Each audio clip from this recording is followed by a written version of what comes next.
pala si Ate Maria Carla La Fortesa. Tawag po na lang sa akin Ate Carla or Ate Potpot. Ang parokya ko po ay St. Benedict Parish sa Holy Spirit Vicariate. Tapos ako po ay member ng Iris Fund Court Commission of Youth. Ayan. Good afternoon. Ako naman po si Andren Ace Antipota or Kuya Ace. Ako ng iCare, Mancom ng iCare program and taga Christ the King Vicariate, Christ the King Parish. Ako doon? Assistant External Youth Coordinator. Yun lang. Si Mayor. Si Ate Exoli. Mag-prepare muna tayo. So, pwede mo muna lang tayo, pwede kumayo na lang tayo.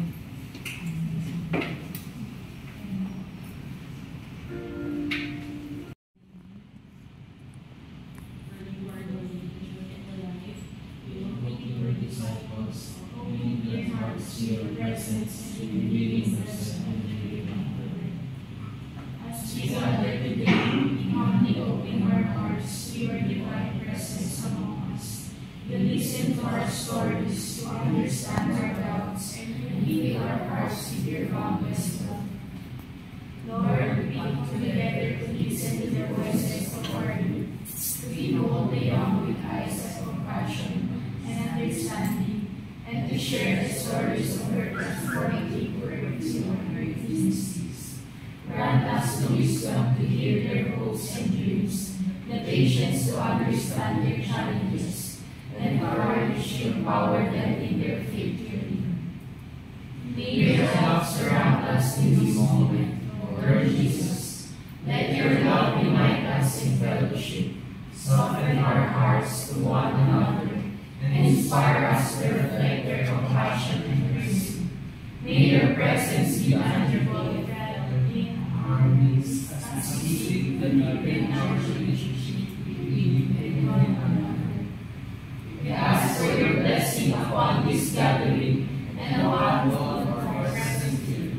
May we live this place renewed in faith, strengthened in unity, and inspired to continue walking faithfully with you. We ask all this in the name of Jesus Christ, our Lord. Amen. Mary and Mother, pray for us. Ayan. So, alam niyo bakit kami nandito ngayon? Hindi. Wala kayong idea bakit kami nandito. Ayan. So, kaya po kami dito. Kaya ito po yung series na naganap last year na Katok sa Vicariato. So, dun sa Katok sa Vicariato, inalam po natin yung mga pangangailangan ng Vicariate and to unite you guys sa Vicariate ninyo. Which is, anong Vicariate nyo? Part pala sila ni Chard. Labrador. Parang magkakatanda ko dapat last week pa kayo eh. Di ba dapat last week pa sila? Kasi di ba sa Isidro Labrador last week? Pero natira ang parishes. Ayun, nahati pala. So, ayun. Kilala ko yung Vicariate coordinator nyo dati kasi magkakasama kami dati sa iTalk. Kami nila Chard. Dati ako Vicariate Youth Coordinator ng Holy Spirit Vicariate. Dati rin akong Parish Youth Coordinator ng parokya namin. St. Benedict Parish. So, kaya po kami nandito para malaman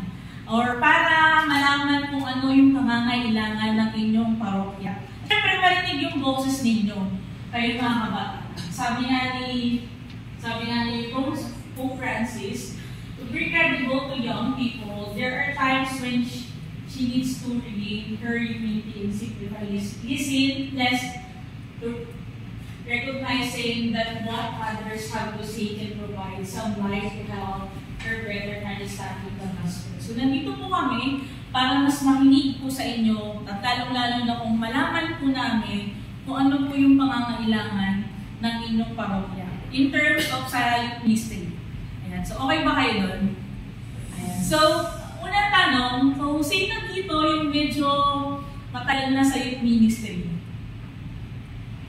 Medyo. Ilang years ka na ate? 5 or 5 Saan ka nag-start? years of advisory. Okay. Ikaw, ate? 7 years. Wow! Saan ka nag-start? Sa ano po, una ko po talagang signalihan choir, pero di Oy, ito magaling. Ganyan din ako. di ba po talaga po pero ang bagsak ko po, other server po. Ikaw mag-alala, ganyan din ako dati. Ayan. So, sino pa yung medyo matagal na? Ikaw, kuya? Kung susumayan ko po, isang November. 20 years. 10 10 years. 10 years. Nag-start ka sa Ministry of Theater Service. Altar server. Tapos ngayon, sokog ka na. Tatlo lang po. Ministry of Theater Server pa rin po. Isa pong volunteer catechesis sa community po. Wow! Grabe. Ikaw, kuya? 6 po. 6. Saan ka nag-start? Sa Altar Service. Siguro mabot ko lang kayo kalinang.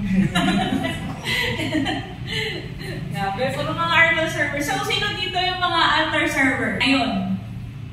Sino dito yung mga choir? Ay, grabe. Sino dito yung ibang ministry? Movers. Yung animators. Yan, sumasayaw. Movers. Ano pa? Ano pang ministry? Ayun lang. So, tatlo lang meron kayo. So, altar server, choir, tapos yung nag-animators. Ganyan. Sokom. So, sino dito yung sino dito yung youth coordinator nyo ngayon? Kuya Ivan. Pero wala siya ngayon kasi nasa work. Okay lang yan. Sino dito yung assistant coordinator? Wala din. So, sino yung part na lang ng core? Core. Anong position mo? Ano po ng mass? Representative po ng mass. Okay. Sige. Ikaw? Secretary po ng Wow, secretary. Walang treasurer, gano'n. Pero may treasurer kayo. Sige. Habol siya sa maganda to. Ayan. So, next Kuya Ace. Ayan. So, yung katong phase 1, which is yung katong sa Vicariato, is, ang ibig sabihin nito is bridging connection. So, ibig sabihin, nagkaroon tayo ng connection from parish to vicariate. So, nalaman natin na yung iba pala is walang connection sa vicariate, yung mga ibang parokya. Tapos yung iba ngayon lang, or parang makastart lang din ng vicariate nila. Tapos yung ibang parish pa rin, parokya pala, is hindi connected sa commission of youth. Ayan. So, ayun, nagkaroon ng connection. Tapos, phase 2, behold the young. So, meaning tayo mga kabataan, aalamin na ng commission ng youth ang mga pangailangan ng kabataan sa parokya. Ayan. Kami na po mismo ang lumapit sa inyo. Ayan. So, next, phase 3 na, phase 3 na question mark pa. Or, mamaya malalaman natin kung ano yung meron sa phase 3. Pero bibigyan ko na kayo ng hint. Ayan, bibigyan ko na kayo ng hint. Sa phase 3, magkakaroon tayo ng convention.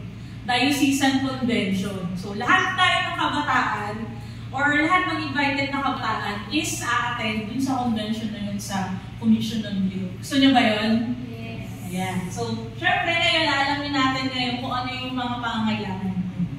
Next. Ayan. At saka, para mas malaman namin at para mas makilala namin kayo, ayan, bibigay ko ang floor kay Kuya Ace para sa ating icebreaker. Ayan. Thank you, Ate Coach. And yun, good afternoon ulit sa inyo lahat. Sino Ayun nakakaalam? na lang sila. Pag-ilinda sila. Sige, tayo na ako tayo. Sino nakakaalam nito?